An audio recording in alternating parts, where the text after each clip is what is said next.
Hello and welcome back, friends. We are in the semifinals of the 2025 Columbus OP Cup. Great tournament, great weekend. As you can see, we have Derek Bertrand here against Jonathan Lewis. Gonna be a great semifinal match. Now, Derek actually playing in his 20th competitive match within a 48-hour period. That's a lot of very high-end overpower to take care of. Derek here running Nightcrawler, the Hand, Bullseye, Silver Sable with the Outback. We did see this deck earlier where Ricky was able to 7 and win in one round. Jonathan Lewis across the board winning his game we've seen on camera as well. Wonder Woman, Zealot, Joan of Arc, and Silver Sable running the Outback as well. Of course, firsthand, it looks like Derek did have one discard, but of course, to bring you all that strategic knowledge here into the semifinals, we have Tyler Bertrand, of course, commentating on his brother's game here. Great weekend by your brother, and let's see if he can pull this one out. What's your thoughts, Tyler? Glad to have you. I mean, yeah, we're hoping for the back-to-back here, so we'll see what happens. But he's definitely had a couple great tournaments here. So, yeah, I think this is a tough matchup for him because of the fact that he's running no negate other than the one in his sight, and that Carabin coming out firsthand that we're seeing from Jon is going to be just instantly turning off negates for the game, and Jon's an aware enough player to really leverage that. And so this could be an interesting, tough start for my brother's deck, but we'll see. He always tends to find ways around things. So, And of course, early on in a game, Jonathan Lewis really trying to lean on that Joan of Arc, getting EFL placed on the board early and potentially getting that out in the first round could be the crux of this whole match. There's that first play Tyler mentioned, Carabin automatically out. Now, of course, that negate in his sight is dead, even if he uses it here in this moment, which I would actually recommend he doesn't use it and maybe use a different Reaver's card, knowing that card's not going to do anything for him anyways. Of course, playing a Wolverine activator, probably looking for 4, make an additional. And the other interesting thing about this is that the way my brother's probably sorted this out, though, is very fast, is the fact that if he doesn't negate the Carabin and he's got a bonus card that's placed, that's essentially like he's up a card this battle, and he's just focused on this venture right now and winning his 2 missions. So Carabin in play. Now, of course, Carabin would actually have what you would see now in the new game as a paper clip. However, that Joan of Arc card is actually supposed to be played into the astral plane, more into the center area, as it's not clipped to a particular character. Then we see Jon volleying out with a teamwork. Now, as they've both done a few setup plays, we're seeing some action in this round. Now, of course, as Tyler mentioned, Derek actually having a light potential advantage in this round. We'll see how that actually plays out as we move forward, using a big AG defense from Dazzler there in very early on in the game. Now throwing out his own ally, volleying back, of course, pointing to the Carabin. They're asking if it's a paper clip or not, and I don't know if that's clear. Now, old cards are not actually given these icons in a retrospect way. However, I would assume all cards would be paper clipped when it is referenced to the old legacy game. Yeah, at some point we're working on this. This is an active project now to actually sort this out and determine which one should or shouldn't be that way. In Zealot's case, I mean, this is a more underused character. I'm more open to this not being paper clipped, but I mean, she's also an A character that should be able to defend the card long enough. So this is a tough one. So it looks like they actually have called the judges on this ruling and seeing what is actually based. I believe the judges did rule it that it is paper clipped. So Derek, of course, thinking if I can kill Zealot, I still have opportunity both at my negate in my battle site and another way to potentially get rid of that Joan of Arc as well after with that negate. Yep. Let's see how he does it. Throwing the 3 ally, following up with the 4, mimic an additional attack. Now, I'm curious to see how many cards Jon has left in hand. I don't know how many he does have, but looking for early KO pressure. Now Derek is stringing it all out, throwing even that 5 any power, switching up characters, going to Wonder Woman. Here's Jon trying to apply his own KO pressure on Bullseye. Derek just boffing at it quickly, throwing the multi-2, getting avoided by the Wonder Woman 1-9 avoid. Now, Derek does have a follow-up attack should he wish to use it right here. He has to be careful, though, because the Joan of Arc card will KO Bullseye if he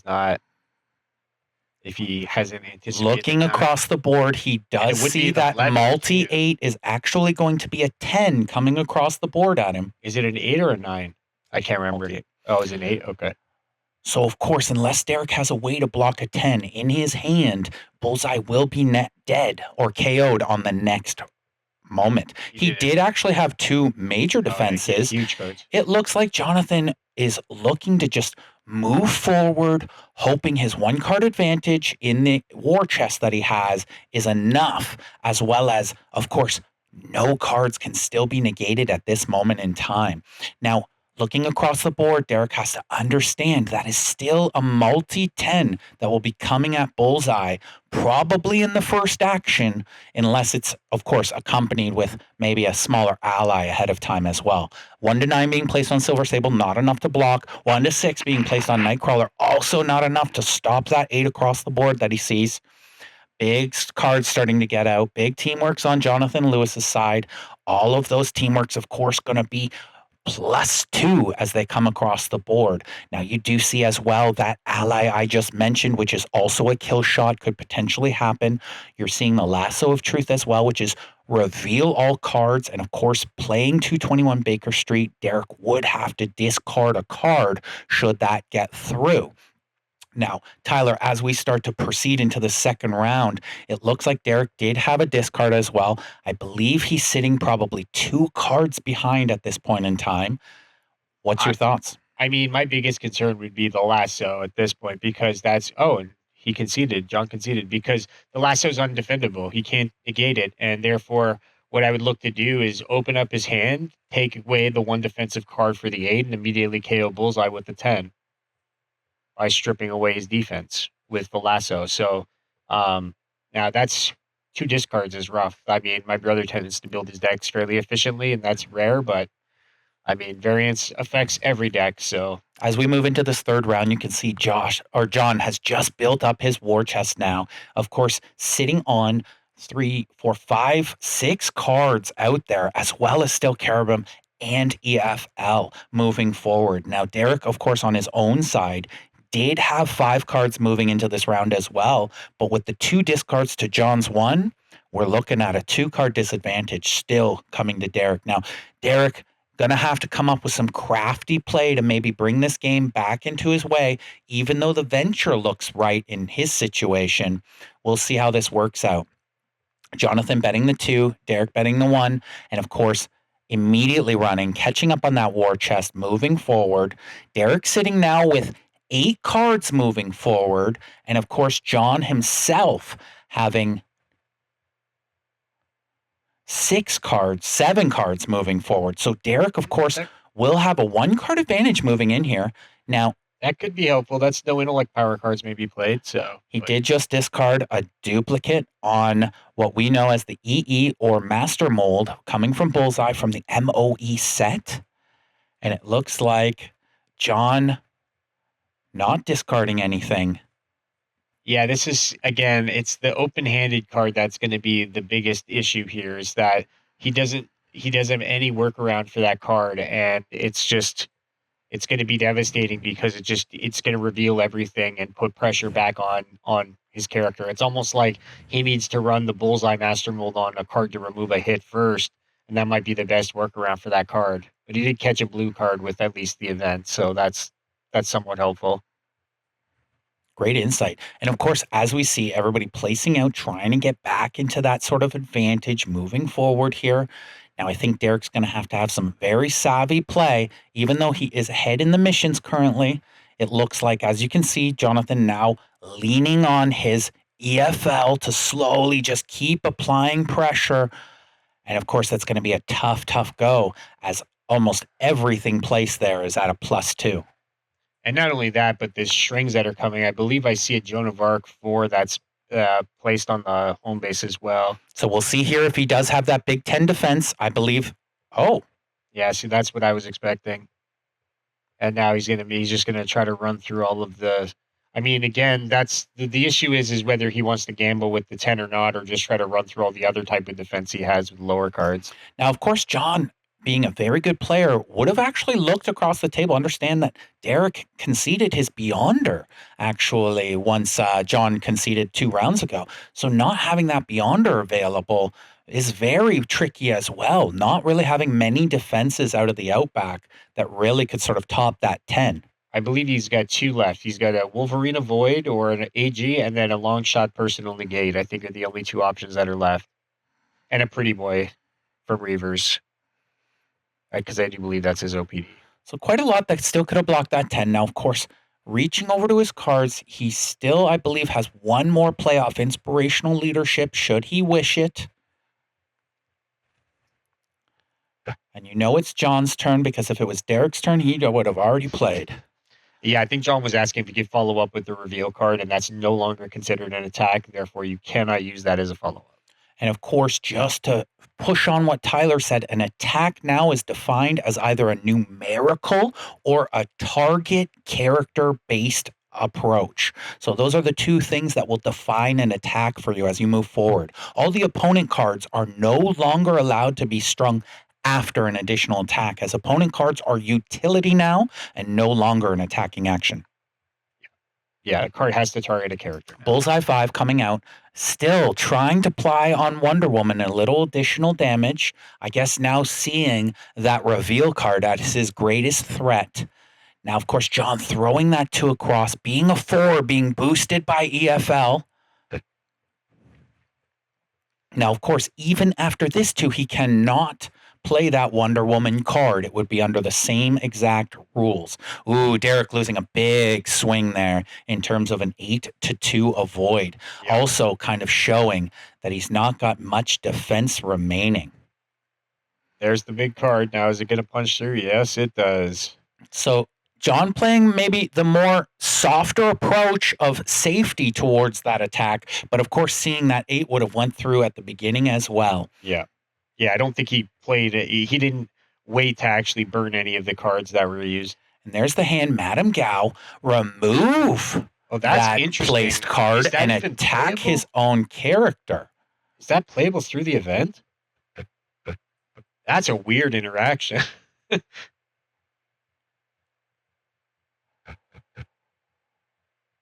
Huh. Because I don't even know if the Madame G.O.A.T card says play or if it's just attack the teammate, because I don't know if it needs to say play or not. So that's a very interesting interaction. So Tyler referencing that no intellect power cards may be played this battle. Now, Derek, of course, seeing the only power card on his opponent's side being an intelligence power card, actually may not be played this battle as the attack. Yeah, it might be why that battle ended that way, because I think that it wasn't playable. Derek making a quick decision. As you can see, losing Bullseye and losing the Venture. Looks like he may have actually decided to just concede that battle earlier if he would have fully understand that. Yeah, I agree. And as you can see, out of sheer upsetness, he's actually moved his own mission back into his dead pile there. And Derek trying to play through this, trying to back-to-back tournament win this. Of course, a lot of cards placed. This is where Derek usually starts to push on his opponents, as his deck will duplicate a whole lot less than an opponent's. But of course, losing a really pivotal character in Bullseye early on, will that be the detriment? As you can see across the board, Zealot 11 being placed, which is now a 13. Yeah, my brother, he may have played most of the Bullseye stuff at this point. He does tend to play characters on the lighter side, so I'd be curious. I'm trying to think if there's anything left that I haven't seen a 4 multi yet, but I mean, that might be the only card that's left. I think between Bullseye thoughts, we might see a 4 multi, and we might see that 6 energy from MOE as well. You're right, that's the other one. Those would be the cards I would think. Yeah. Now, we did already see a 4 here that he just discarded, so that might be the 4 he decided to play instead of the other 4. However, we will see as this game continues. Now, Derek placing a little bit of power on his side with a little bit of speed through the Nightcrawler to make 2 additional attacks, as well as the 2 teamworks, both showing that you do have the fuel for them. Jon not being fearful of it, understanding that he's going to be able to penetrate a lot on Derek's side, especially when it comes to bigger specials. Derek venturing the 2, Jon venturing the 2. This looks like it is a pretty pivotal round for this game. Yeah, I'm curious to see if Jon's going to have enough defense to withstand some of the chains that he's going to throw, because he's already got 2 colors on Zealot right now, and he's got to play offer cards fairly quickly. Early EFL making those 2 monster hits. Of course, an 8 followed up as well with I believe that's a 4 or 5. So it'd be 7 total. So an 8 and a 7 coming right at him. Now, of course, knowing that he's probably going to lose Silver Sable within the next attack or 2, he is trying to get their own intelligence teamwork off, still pushing towards Wonder Woman, taking all of the pressure off of Zealot at this point in time. Getting blocked, throwing the 6 combat remaining, avoiding the 6 combat. No intelligence attacks may be played for the remainder of battle now. Of course, locking down that Nightcrawler card on the back Omniverse there. Yeah, that's going to be an interesting follow-up with that 3. That's going to be a good chain. He's already thrown away the 9. So it's going to be very... Yeah, he can't play that 6 this battle because of the Joan card, right? But as we can see, Jon not even opting for that that Wonder Woman card, which would reveal a lot of information. Yeah, I'm very curious what he's saving it for, actually. I think he's maybe holding that in the round he wants to venture for the win. It looks like just classic pressure with that early EFL hitting the astral plane seems to almost be enough to sort of take Derek out here. Now, Derek having an ally himself, Franklin Richards, the Wanda kid from Fantastic Four. Of course, you're anticipating that the Nightcrawler 3 will be the follow-up for the kill. Wow. Now, of course, let's see how they ruled earlier. Does the Cherubim card come off the table, or is it still in play? Let's see how the judges did rule it during this game. Because unlocking that negate at this point would actually be pretty crucial.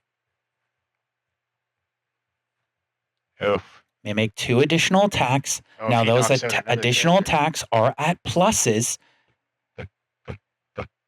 Using a big 6 to avoid. Really was trying for the sneaky string, exactly what we said Derek is going to have to do in this game to sort of bring things back his way. Jonathan reaching down, realizing he does not want to lasso Derek yet, does not need the truth out of him, now says, tell me the truth. What do you have in your hand? Derek revealing, and of course, he will have to discard one of those cards. I mean, I think it's probably going to be the 7. Trying to play the card before he has to discard it. Tried to play it first in a very sneaky way.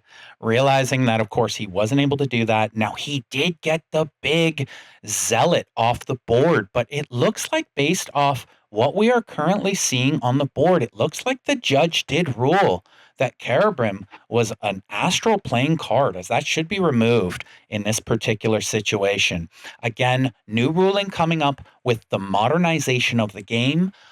Old cards do not have those icons on them, so it would be determined by a judge. Now, Ty has mentioned that, of course, NAOL and LRG are working hard together to get some retroactive icons on cards, but as we know, a lot is in the mix. So let's continue on with this game. It looks like we're coming down to the crunch moments. Now, Derek, not known as a player to play very slowly, looking at his cards, realizing he's moving into this round. Of course,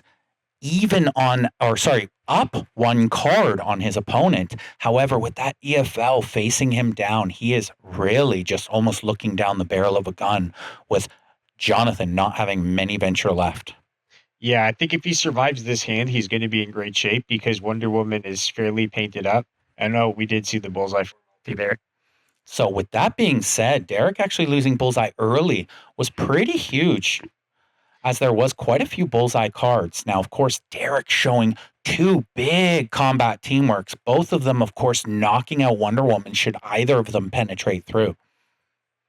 Yeah, this is going to be interesting to see because I think also with Wonder Woman, with Zealot dying, that's a lot of Jon's defense. We saw him playing 3 of her teammate avoids before. Those being off the table now means Wonder Woman's teammate avoid 9 or less is not going to be active either, which is going to mean that he's going to have to spend a lot of power cards defending Wonder Woman, and that's going to make those teamworks a bit of a concern. Of course, really nice, though, his reserve character coming up, Silver Sable, having that teammate avoid as well. So should he go after Wonder Woman, he may actually have to deal with a Silver Sable avoid 1 to 9. Yeah. Now, playing the big 1 plus every card in his hand, that looks like it's probably about a 3 or a 4 coming across the board. Playing Bakudo, -3, Giant and of card. course he's going to get to draw off the top of his deck. Now, does Jon actually have the Outback negate?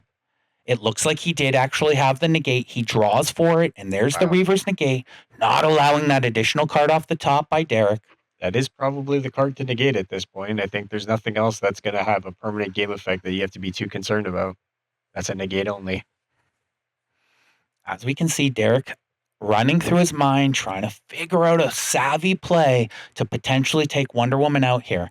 Now, of course, with EFL out there, that is another 8 coming across the board, but nothing for a Jubilee DB special. And that stops all additional attacks. Here, volleying back with his own combat teamwork. And the big deal about that confusion is that the anti-power teamwork is not nearly as threatening as the other one. Is that colorless? And a return volley from the other Outback as Jubilee also DB specials. I don't think you got 2 DBs. Here's the teamwork coming right back at you. Now, of course, with Derek's placement of teamworks, does he have another follow-up to go with that teamwork that is placed on Nightcrawler, or does that card die? Using his pretty boy to defend his last 8 combat character, trying to give himself a way to stay in this game. Oh. That might get Big through. 7 intelligence, robot He does get the mentality. bonus, but oh no, he's got another activator. And is that long shot or Activator, long shot negating that. Derek taking every swing he has, trying to keep this game in his own ballpark, battling up a hill. That's a 4 multi, which is a 6. Now that doesn't kill her, which is unfortunate. Puts Wonder Woman to 19 points if he accepts that. And I am played the 6 first, but just because the venture I think is pretty important. But I think my brother has played it's almost 48 hours of straight overpower at this point, minus a few hours of sleep. Again, his 20th game in 48 hours. Counted that wrong and KO'd her anyway. Jonathan Lewis KOs his own character at 19 points. Now, we don't know if anybody said it was for the kill or KO. Unsure, but of course, again, focus and pay attention to your own games. Following up with his own string. And it looks like these two are just throwing haymakers at each other as this game continues with a 7 and 6 character remaining. And I wonder if that Joan of Arc card is going to matter. So we're looking at 16 right now. Of course, Jon winning the venture currently sitting right now.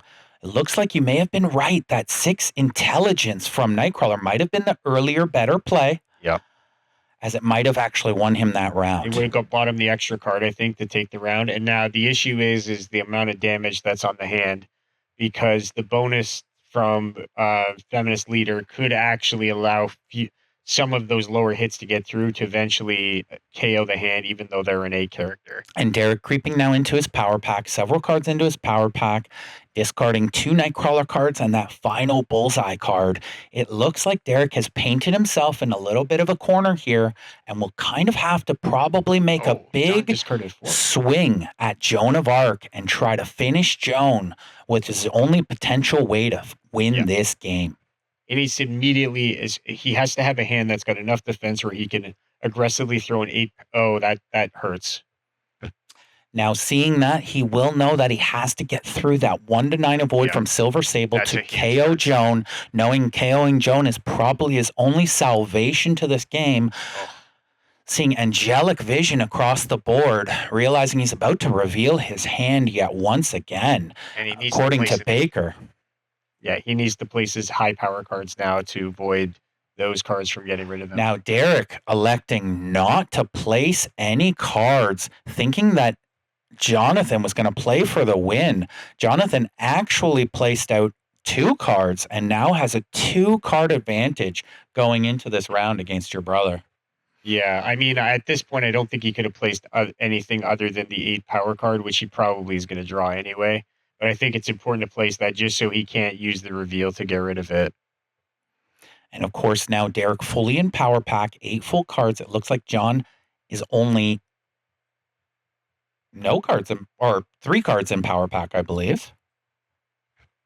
Or no cards at this moment, or just switched it over. I think So he just went into power pack. He's got some number of draw piles still left. But of course, as we approach power pack, seeing EFL on the board, every combat and intelligence action from Jon is at a +2, whether it's defense or offense. That might just be too much for the ninjas on Derek's side to handle. Yeah, because 7's coming in at a 9, and the fact that he can use and he made a mistake by not placing his 8. He's not paying attention to what Jon has placed and the fact that that can discard his 8 from his hand.